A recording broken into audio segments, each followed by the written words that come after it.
Dunia tak pernah damai jika kebebasan didewakan dan toleransi diabaikan. Pesan untuk Presiden Macron, ditulis oleh Susilo Bambang Yudhoyono, dibacakan oleh Osi Dermawan. Akhir Oktober 2020 ini, datang lagi berita buruk, bad news dari Prancis. Amat disayangkan, benturan antar peradaban yang membuahkan kekerasan terjadi lagi di Prancis. Cerita lama kembali berulang. Lagi-lagi atas nama kebebasan, freedom, seorang warga Prancis dan kemudian dibela negaranya, dianggap telah menyakiti umat Islam.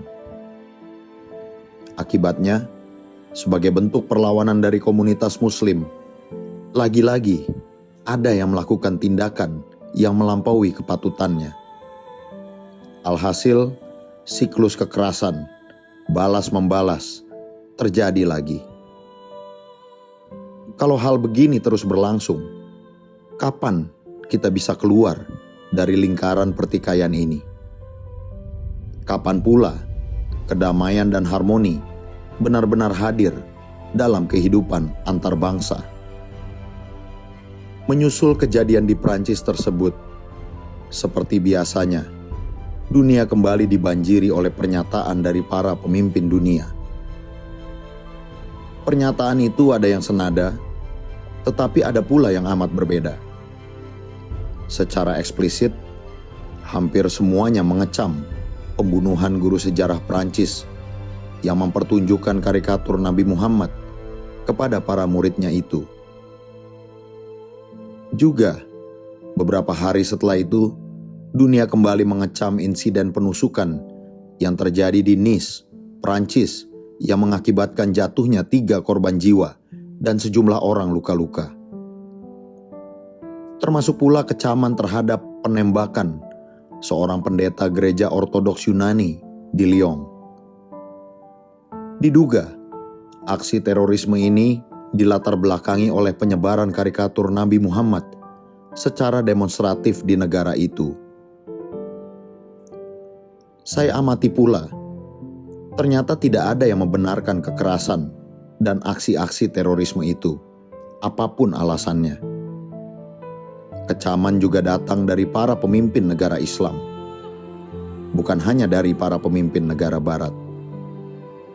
Pada titik ini, sebagai seorang yang pernah memimpin negara yang kaum muslimnya terbesar di dunia, saya merasa lega. Alhamdulillah, ini sungguh penting. Ini modal yang amat berharga bagi pencarian solusi dan jalan keluar di masa depan. Namun, di tengah kelegaan hati saya itu, tetap ada yang mengusik dan mengganggu pikiran saya. Apa yang saya maksud?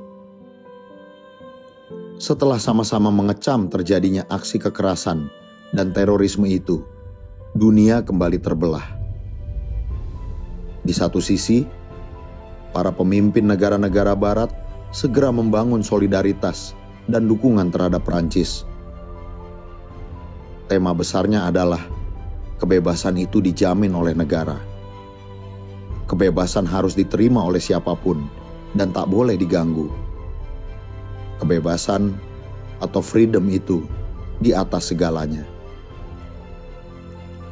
Sementara itu, di sisi lain, para pemimpin dan tokoh di dunia Islam kembali mengecam penghinaan terhadap Islam atau blasphemy, defamation, melalui pembuatan karikatur Nabi Muhammad tersebut.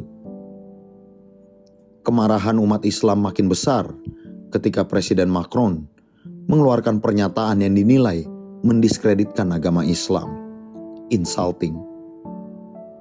Protes-protes sosial segera berlangsung di sejumlah negara. Barang-barang produksi Prancis pun ikut diboikot. Sebagaimana yang diteriakkan di Prancis pada awal 2015 dulu, "We are at war." Kali ini di Timur Tengah juga dikumandangkan hal yang kurang lebih sama. Kalau ditelusuri, keyakinan dan pandangan dari kedua belah pihak memang secara fundamental berbeda, bahkan berlawanan. Yang satu berpendapat bahwa membuat karikatur Nabi Muhammad itu sebuah ekspresi kebebasan. Hal begitu dibenarkan dan mesti dilindungi. Sedangkan satunya lagi bersikeras bahwa tindakan itu sangat melecehkan dan menghina Islam. Perbuatan seperti itu tak boleh dibiarkan dan harus dilawan.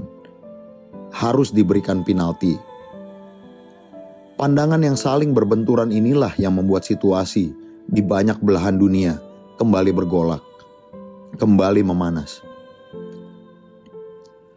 Saat ini, munculnya clash dan pertikaian seperti itu sesungguhnya tidaklah diharapkan. Ingat, semua bangsa sedang menghadapi pandemi corona dan krisis ekonomi global yang sangat serius.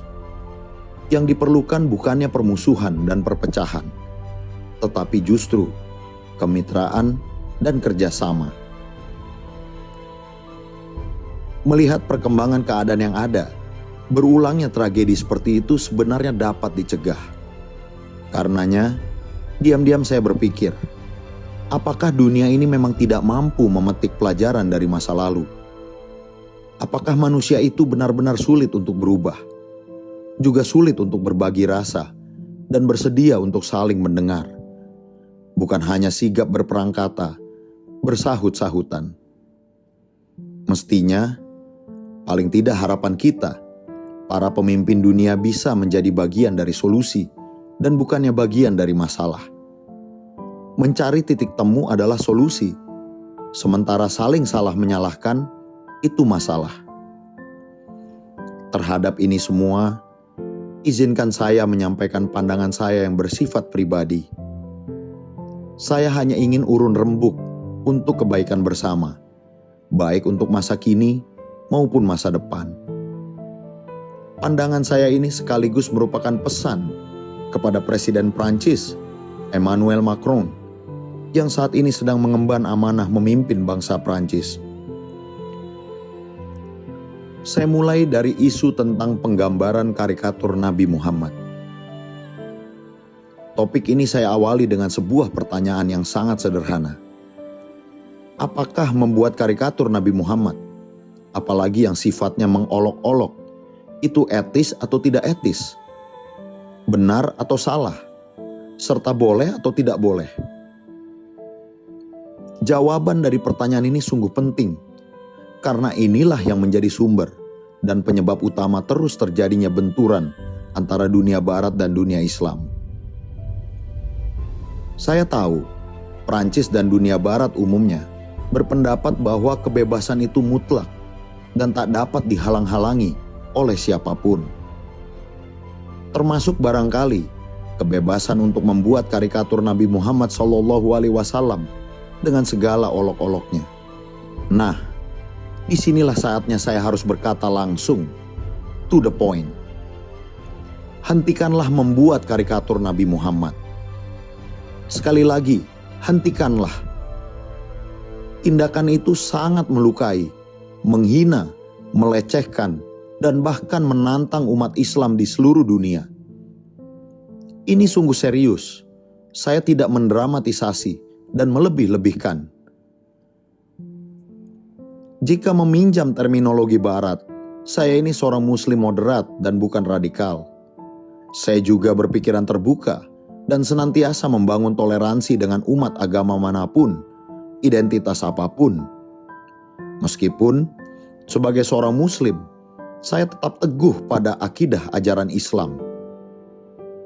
Ketika memimpin Indonesia dulu, tak pernah lelah saya berjuang, baik di dalam negeri maupun di forum internasional, bagi terbangunnya hubungan antara Barat dan Islam yang lebih teduh dan lebih harmonis. Saya mengerti teori Huntington tentang Clash of Civilization dan pandangan Dominic Moisi tentang Geopolitics of Emotion, yang menggambarkan adanya masalah yang fundamental dalam hubungan dunia Barat dan dunia Islam. Justru disinilah saya berpikir dan berpendapat, perlunya membangun jembatan atau dialog antara Islam dan Barat, agar satu sama lain saling memahami. Bukan hanya saling bicara, tetapi juga saling mendengar. Dengan cara itu, saya yakin akan lebih terbangun sikap saling hormat menghormati dan saling bertoleransi, sehingga benturan antar keyakinan dan identitas tidak makin menjadi-jadi. Konkretnya, sekali lagi, hentikanlah menggambar karikatur tokoh yang sangat dihormati oleh umat Islam itu, Nabi Muhammad SAW. Janganlah karikatur Nabi Muhammad justru dijadikan contoh pembenar bagi mutlaknya kebebasan. Sebaliknya, yang bijak dan mendidik adalah bila mengatakan seperti ini: meskipun kebebasan itu hak yang azasi bagi setiap manusia, namun tak berarti tidak ada batasnya. Contohnya, janganlah kita membuat karikatur Nabi Muhammad, karena itu akan sangat melukai umat Islam.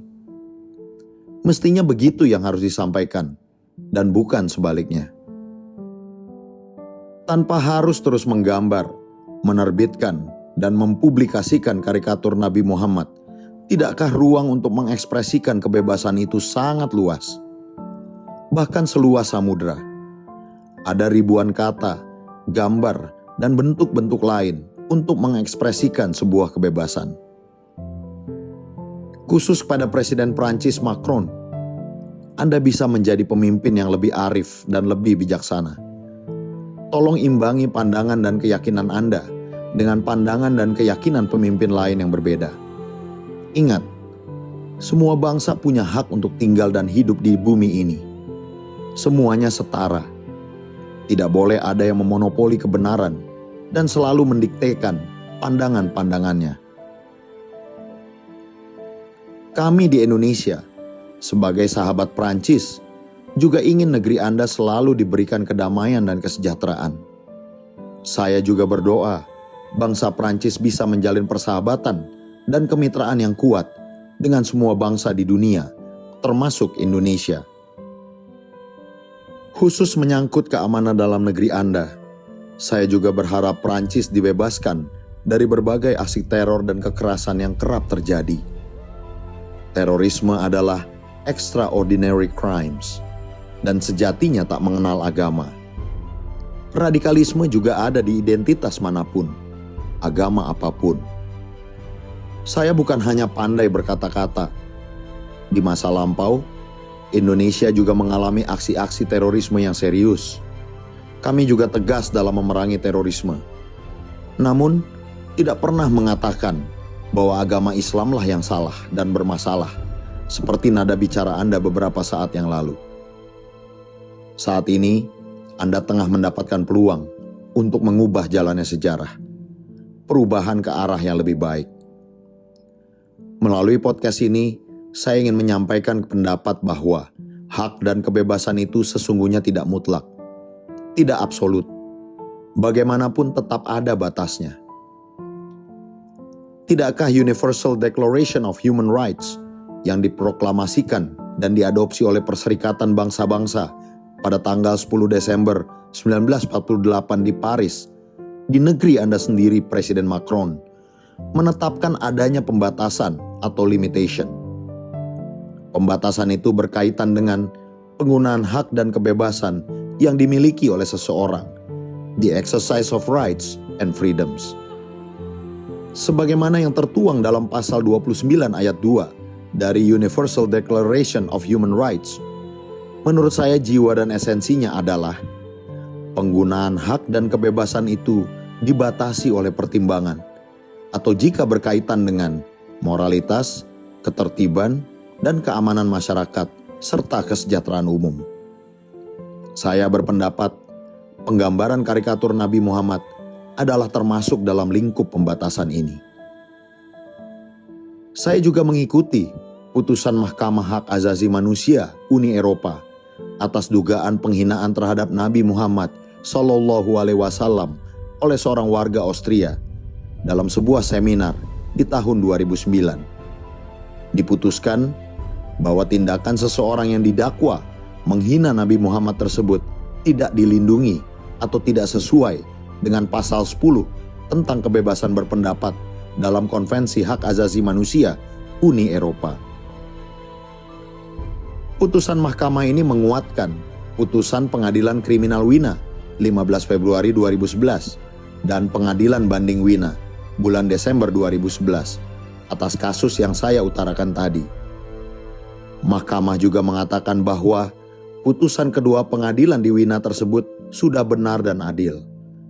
Benar dan adil karena telah mempertimbangkan kebebasan berpendapat warga negara Austria tersebut, sekaligus dihadapkan dengan hak masyarakat, khususnya Muslim di Austria, untuk menjaga kehormatan agama mereka, serta hak pemerintah Austria untuk menjaga perdamaian antar umat beragama di negeri itu. Cerita tentang putusan Mahkamah HAM Uni Eropa ini perlu saya angkat untuk dua alasan. Alasan pertama, hal ini bisa menginspirasi dan menjadi pembanding bagi negara dan masyarakat Prancis tentang batas-batas sebuah kebebasan. Saya tahu, Prancis adalah negara terkemuka dan punya peran penting di komunitas Uni Eropa, bahkan di Perserikatan Bangsa-Bangsa. Saya berharap jiwa dan esensi putusan Mahkamah HAM Uni Eropa tersebut juga menyiratkan nilai-nilai shared values yang dianut oleh Uni Eropa secara keseluruhan. Alasan kedua, cara yang ditempuh oleh komunitas Muslim di Austria tersebut juga bisa menginspirasi komunitas Muslim di negara lain jika harus menuntut haknya karena agamanya dihina oleh pihak lain. Menurut saya itulah cara yang benar, karena dilakukan secara damai dan konstitusional, ketimbang dengan menggunakan kekerasan dan harus main hakim sendiri. Saya pikir itu dulu yang mesti saya sampaikan. Ini bukan forum ilmiah buat kita saling berdebat dan berargumentasi. Ini hanyalah forum podcast buat saya menyampaikan hak dan kebebasan yang saya miliki, yang dijamin oleh the Universal Declaration of Human Rights. Untuk Presiden Macron, harus saya sampaikan bahwa, sama dengan Anda, saya juga pencinta demokrasi.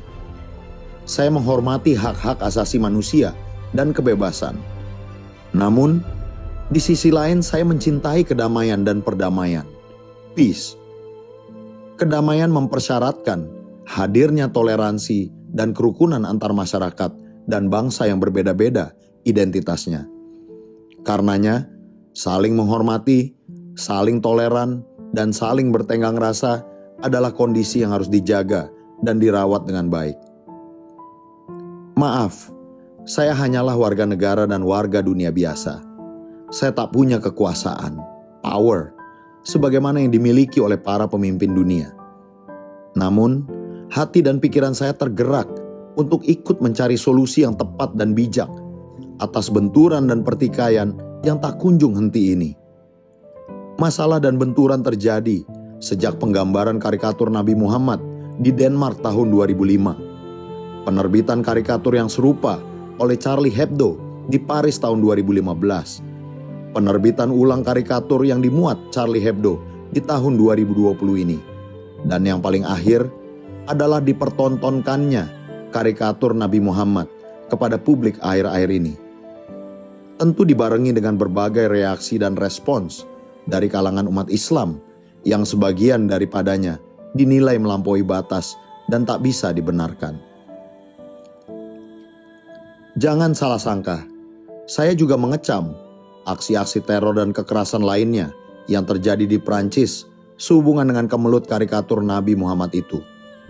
Atas nama apapun, tindakan terorisme tak bisa dibenarkan. Kita, dan saya yakin para pemimpin lain di seluruh dunia, berada dalam satu perahu dalam soal ini. Yang saya pikirkan adalah bagaimana aksi-aksi kekerasan dan teror itu tak terus terjadi, baik di Prancis maupun wilayah manapun di dunia. Saat ini situasi memang sedang panas. Semestinya pemimpin dari pihak manapun, Barat maupun Islam, bisa menahan diri serta tidak memprovokasi dan mengagitasi agar situasinya tidak semakin buruk dan berbahaya. Yang diperlukan adalah kepedulian, tekad dan aksi nyata para pemimpin. untuk mencari solusi agar pertikaian ini tak terus berlangsung. Atas pertimbangan itu semua, saya hanya ingin menyampaikan pesan dan harapan kepada Tuan Macron, Presiden Prancis, sebagaimana yang telah saya uraikan tadi. Harapan saya yakin ini juga harapan umat Islam di seluruh dunia. Mulailah dari menghentikan penggambaran dan publikasi karikatur Nabi Muhammad. Kalau bisa dilakukan, itu sebuah awal yang menjanjikan harapan. A good beginning. A new beginning. Kalau orang seperti saya berani mengatakan bahwa membunuh dan melakukan aksi kekerasan terhadap yang dinilai menghina Islam itu salah, artinya masih ada cara lain, mestinya Anda juga berani mengatakan bahwa yang membuat dan mempertontonkan karikatur Nabi Muhammad itu juga salah. Mulailah dari itu dulu. Mari kita putus mata rantai balas-membalas yang bisa terus terjadi. Semoga Duta Besar Prancis untuk Indonesia, Bapak Olivier Chambard, berkenan mengkomunikasikan intisari dari pesan dan harapan saya ini. Saya juga mengikuti Presiden Jokowi telah mengeluarkan pernyataan yang resmi. Karenanya, anggaplah yang saya sampaikan ini merupakan pesan dari salah satu anggota masyarakat Indonesia. Saya tahu, tak mudah memang untuk mengubah suatu keyakinan dan cara pandang. Seolah tak akan mungkin dilakukan. Bagi para pemimpin politik, seringkali harus berpikir beyond politics, manakala memasuki world of wisdom. Sejarah menunjukkan bahwa pemimpin yang hebat sering membuat sesuatu yang seolah tidak mungkin menjadi mungkin. Make the impossible possible. Khusus untuk saudara-saudara kami rakyat Indonesia yang sangat majemuk dan berbeda-beda dalam identitas, jadikanlah isu besar yang saya angkat dalam podcast ini sebagai cermin. Artinya, tidak ada yang lebih baik untuk menjadikan Indonesia yang kita cintai ini sebagai tanah air yang damai, selain dengan senantiasa menjaga persatuan, kerukunan, dan persaudaraan di antara kita semua. Identitas bukanlah untuk memisahkan kita. Keragaman identitas adalah anugerah Tuhan yang harus kita syukuri untuk menjadikan bangsa kita besar dan kuat. Karenanya, jangan sekali-kali menjadikan identitas sebagai komoditas politik. Itu sangat berbahaya. Jangan sampai kita menjadi bangsa yang terbelah, divided nation. Taman kehidupan yang harus kita bangun adalah suasana yang damai dan indah, di mana di antara kita terbangun sikap saling sayang menyayangi, saling hormat menghormati, serta saling bertoleransi dan bertenggang rasa. Ingat, para pendiri republik mendambakan negeri ini menjadi rumah besar bagi semua. Rumah besar bagi bangsa yang damai, adil, dan makmur. Insya Allah, kita semua tengah menuju ke situ. Cikeas, 1 November 2020. Susilo Bambang Yudhoyono.